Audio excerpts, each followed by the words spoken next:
সম্প্রতি তিনি জানিয়েছেন তিনি এখন আর আগের মতো জোকস বলেন না, কারণ মানুষ তার রসিকতা শুনে বিরক্ত হয়। বলিউড বাদশা শাহরুখ খান বরাবরই বেশ রসিক, তবে এখন থেকে তিনি আর কোনো রসিকতা বা মজা করবেন না বলে জানিয়েছেন।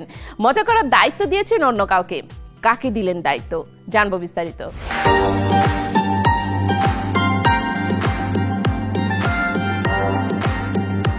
বলিউড সুপারস্টার শাহরুখ খান সব সময় তার রস বোধের জন্য বিখ্যাত, কিন্তু সম্প্রতি তিনি জানিয়েছেন তিনি এখন আর আগের মতো জোকস বলেন না, কারণ মানুষ তার রসিকতা শুনে বিরক্ত হয়।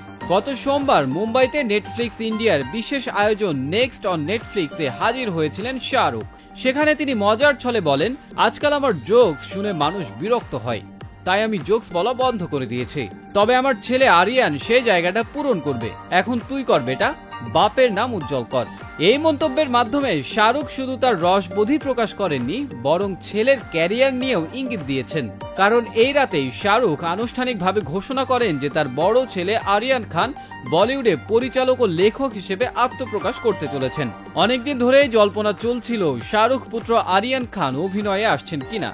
তবে এবার নিশ্চিতভাবে জানা গেল আরিয়ান অভিনয়ে নয়, বরং বলিউডে আসছেন পরিচালক ও লেখক হিসেবে। নেটফ্লিক্সে মুক্তি পেতে যাচ্ছে তার প্রথম পরিচালিত series the birds of Bollywood. এটি প্রযোজনা করেছে শাহরুখের স্ত্রী গৌরী খানের প্রযোজনা প্রতিষ্ঠান রেড চিলিস এন্টারটেইনমেন্ট। এই সিরিজ সম্পর্কে শাহরুখ খান বলেন, আমি এই সিরিজের কিছু পর্ব দেখেছি, এগুলো দারুণ মজার, আর যখন কিছু মজার হয় তখন তা আমার জন্য উপভোগ্য হয়। নেটফ্লিক্সের মঞ্চে আরিয়ান উপস্থিত না থাকলেও তার সিরিজের একটি বিশেষ টিজার দেখানো হয়। সেখানে দেখা যায় শাহরুখ নিজেই অভিনয় করছেন, কিন্তু পরিচালক আরিয়ান সন্তুষ্ট নন।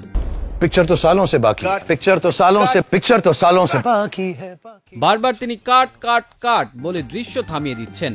এই দৃশ্য দেখে উপস্থিত দর্শক ও সাংবাদিকদের হাসির রোল পড়ে যায় অনুষ্ঠানে শাহরুখ খান আরো বলেন, এই সিরিজের জন্য সবাই অনেক পরিশ্রম করেছে। হিন্দি সিনেমা, কলেজ, হোস্টেল থেকে আরিয়ান খান যা কিছু শিখেছে তার সব কিছু মিলিয়ে এই শো বানিয়েছে। মুম্বাই শহরে নতুন কেউ এলে কি ধরনের অভিজ্ঞতার সম্মুখীন হয় তা এই সিরিজে দেখানো হয়েছে। সন্তানদের ক্যারিয়ার নিয়ে শাহরুখ খান বলেন, আমার শুধু একটা অনুরোধ, আমি যে ভালোবাসা পেয়েছি তার 50% যদি আমার সন্তানেরাও পায় তাহলেই আমি খুশি। আমার ছেলে পরিচালনা জগতে পা রেখেছে, আমার মেয়ে অভিনেত্রী হতে চলেছে, তাদের প্রতি দয়া করে ভালোবাসা দেখাবেন। নেটফ্লিক্সের এই আয়োজনে আরো অনেক নতুন সিরিজ ও সিনেমার ঘোষণা দেওয়া হয়েছে।